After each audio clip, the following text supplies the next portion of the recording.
Leaders and healers, gamers and claimers, ladies and gentlemen from around the universe, from around the globe, from around the community, welcome to the Power, Purpose, and Passion Podcast. I am your host, Anthony Cheam, speaker, life coach, author, trainer, musician, singer, songwriter, friend to you, podcast host, ready to give to you everything I've learned, everything I've earned, and everything I'm going to return to you in love and wisdom and compassion and care for you so you could claim your power, clarify your purpose, cultivate your deepest, widest, and highest passions possible. So ultimately you can show up, grow up, step up, and get up and advance and enhance your life so you can be a better and a best version of yourself, constantly growing and live a happy, joyful, fulfilling life. And then ultimately, as you do that, because you've grown, because you've gained, because you've advanced, because you've achieved, because you have now greater insight and wisdom, you then can contribute that very wisdom, that very talent, that very gift to the rest of the world. Because that's what it's all about. That's why we are here. That's why Cameron and I are here to teach, to educate, to enrich your life through this podcast. And that's what it's all about. Emptying ourselves in care for humans and care for animals and our planet. So thank you very much for joining us. It's Monday, Magnificent Monday, I call it. And thank you for joining us. I expect to win in life. And that means even if I'm not winning, I'm still winning because I'm winning lessons, right? And I often say to people, if you can't win, don't lose the lesson. Win something there. And even if the lesson you haven't learned anything, maybe that is the lesson, that you haven't learned anything yet. And so you could turn every down, every dark time, every time in your life, whether it be a challenge, whether it be a hiccup, maybe a wall has been brought around your life and you just think, how do I get out of here? There's always a way. There's always a way. And in this particular episode, I want to share with you something so profound that happened on the weekend. Actually, Saturday, the September 14th was a year since my mom passed away.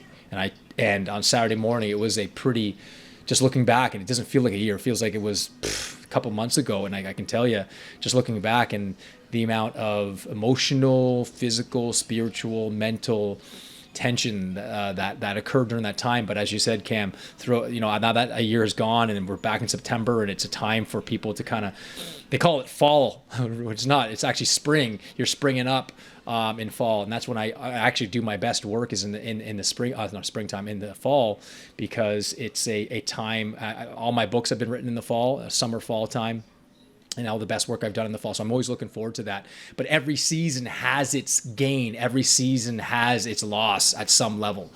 And I've certainly gained a lot in perspective and insight and wisdom and patience and virtue itself for me to be a better human, so I can serve you, Cam, serve you people out there, out in the world, serve my clients more, love my wife more, connect with my kids more. And that particular thing that happened on the weekend was so profound. And I want to share with you, which is the title of the episode, which is, what is the title of the episode? What did I call it? What did you call it, man? It was something.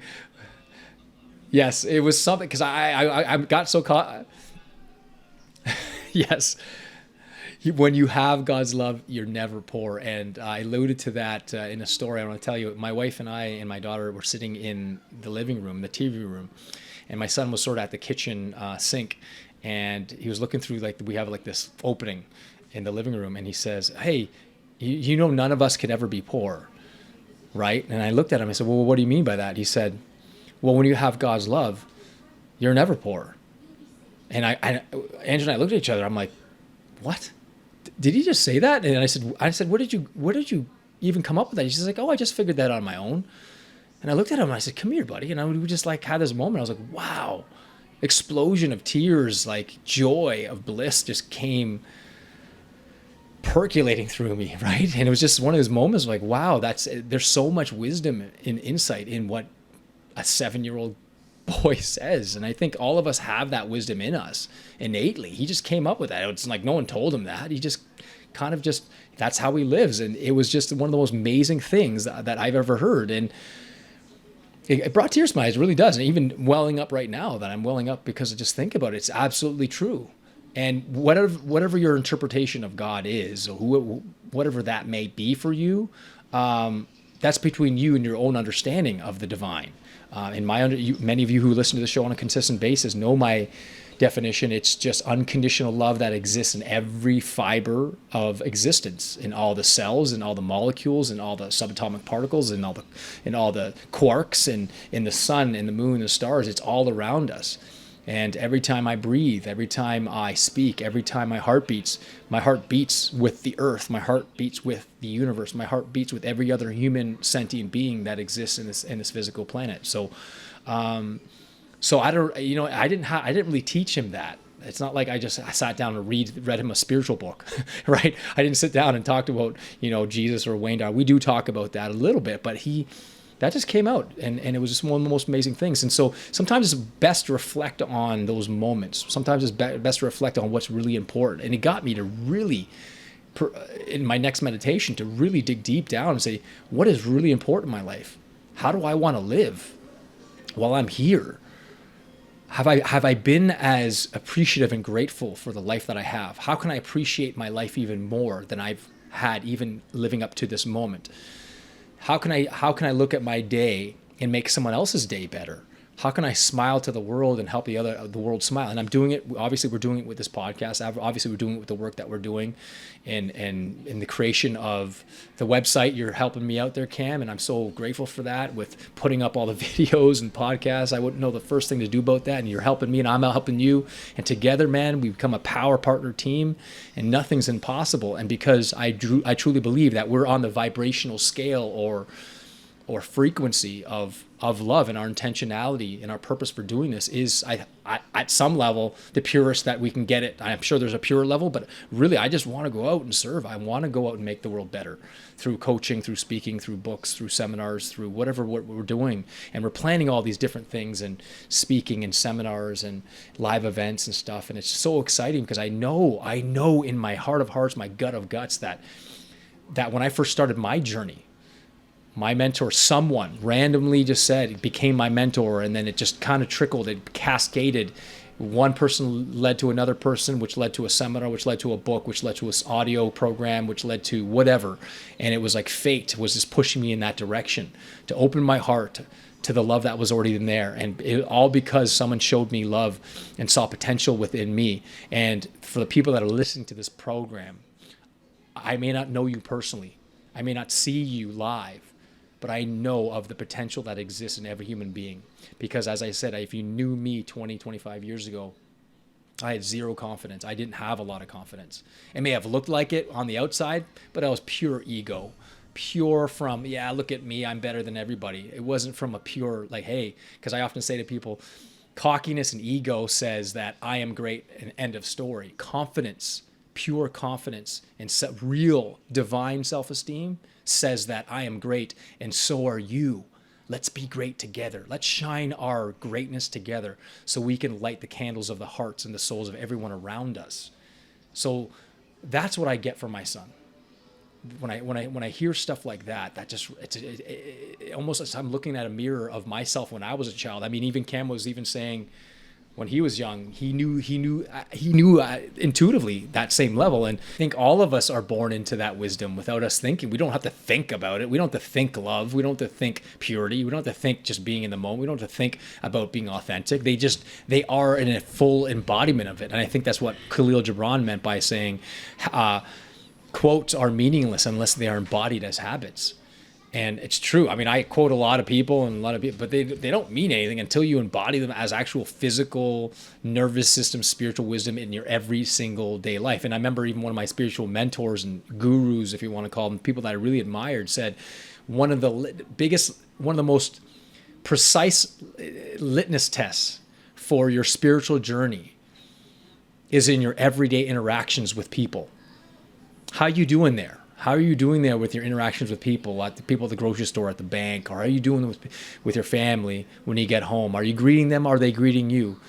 Are you being fully present in that moment? And I see that with my kids. They're so present, and I have to learn that. We have to relearn that. I think that's what was meant by the Platonic or Socratic philosophy that says learning is remembering. And what they meant by that is that remembering who you are and where you came from. You came from source, from God, from divine love. And it's infinite, it's limitless. There's no birth, there's no death. And remembering who you are. And you can do that with many different practices with engaging with things you love to do. Like, Cameron, I'm gonna ask you this question just straight up. Like, I'm a fellow musician, and you're a musician. We share that passion. I love it. It's like when I'm singing, and I'm like, man, I just love it singing and playing. I just love it so much. I put my heart and soul in that. I don't have to try. It's just like that last episode that we did. We hold nothing back. I just hold nothing back. I bring my heart, every cell is just vibrating with passion, enthusiasm when I'm singing. Right? You don't have to try when you're doing what you love to do, and that's a divine experience. And what are your thoughts, man? Yeah, like actually, just last night I wrote a song, and I was thinking too much. I was like, okay, what words am I going to say? What melody am I going to sing? And then out of nowhere, it just came out of me. And I think it really happened because I forgot there was two people listening to me. I forgot that it even mattered, like what they thought of what I was writing. I just wanted to make noise, and I made noise, and it ended up being good. And so I ended up writing it down, recording it. And I think a lot of why people, especially with music, why you get lost in it is because it's one of those things that you're so passionate about that it doesn't matter what other people think. Like, it's one of those things that pulls you out of your ego. Which there are very powerful things for everybody in their life who's just like, you know what I mean? And sometimes the upbringing or the rules that you were given early on in life are so intense that you ditch your passion because you've been told it's not the right thing to do. And I think luckily it's easy for me because my parents encouraged passion. They were actually the reason I play music. I didn't want to go to guitar lessons. They made me do it. So I'm lucky that I was given that chance, or even given that discipline. Like, you gotta go, you gotta do this, you gotta practice, blah. And it brought me to where I am today. Now. Yeah, and but if they were dead set on me being a musician, but then I wanted to be a soccer player or something, you know, and all my life I was told music, then I would probably ditch playing soccer regardless of how passionate I am about it, because I have this pattern, this momentum in my mind. So I think if people can find that thing that pulls them out of their ego, that powerful, magical thing that connects you with yourself, whether it be music or anything for that matter. Even if it's like watching movies, maybe you really love fun. Harry Potter. Like, if that connects you with yourself, go watch it. Like, I don't know. Dude, that is eerie. I was just about to mention J.K. Rowling, because tell J.K. Rowling that writing children's books is wrong. Now she's a billionaire, right? Making millions and billions off Harry Potter and with the Fantastic Beasts and stuff, right? And no, but I do definitely agree. I think starting to experience that none of us are poor when you have God's love, and one of the ways to experience God's love truly is doing what you love to do, just like music or sports, or even just, as you said, watching movies, writing, poetry, designing computer boards, building computers, virtually anything, building toy planes. I mean, so many people have hobbies that they're just not doing. I actually have a friend of mine. Every year he does a brand new on January 1st, and whether I think he listens to the show too. And Stephen, if you're listening to us, you know who you are. He every year on January 1st, he basically starts a new hobby, whether it be he'll like painting little, like, I remember he was telling me how he had one of those magnifying glasses, and then he paints those small miniature things, you know, and you got to paint it, right? One of those things. And then one year he did piano, another year he did, I don't know, he just does many different things, and he just decides, I'm going to try something new, and it keeps him engaged. It keeps life flavorful. And how many years do you really have on this earth? I don't know. But if you did that from age 10 to 80, you'd have done 70 things over 70 years, starting on January. That's pretty cool. That's pretty, and you've learned 70 different things and experienced 70 different things. Now, it doesn't have to be, limited to 70. You can turn it to 700. Do one thing every month. I don't know. But the point of the matter is to expand and enhance and to deepen the level of love that you experience, and to know that you're not poor. And there's that other quote that says, what I heard from many different people, it's like, throughout the years, I've been broke and rich, bankrupt many times, but I would never be poor. I was broke, but I was never poor. And I think my son was basically saying the same thing.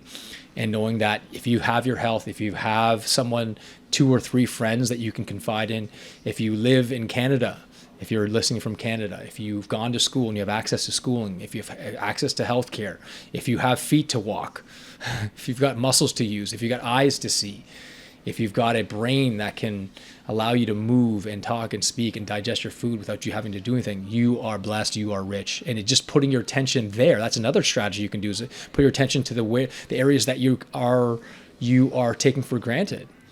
And oftentimes what I'll do is I'll take a deep breath in, and I'll imagine it's the last breath I'm going to exhale.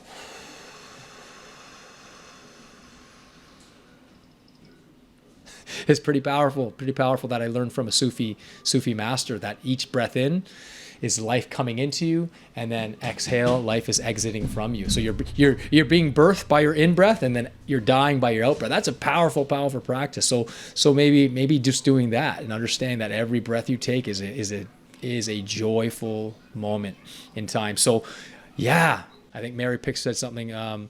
She said, so important. Where 2 or more are gathered. Yes, that's right. Amen, sister.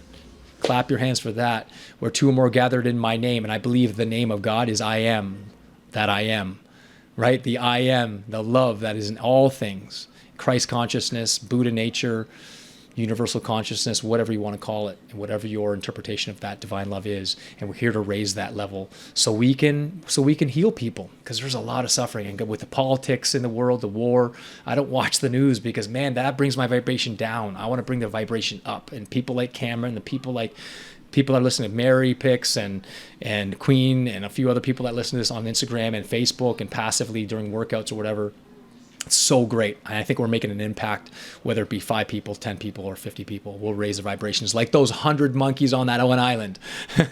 Right? So thank you for joining us. It was a great episode today, guys. If you want to learn more about us, look us up on Apple Podcast or Facebook or Instagram. We'd love to hear from you, whether make a comment, ask a question, or just reach out and say hi. We'd love to hear from you.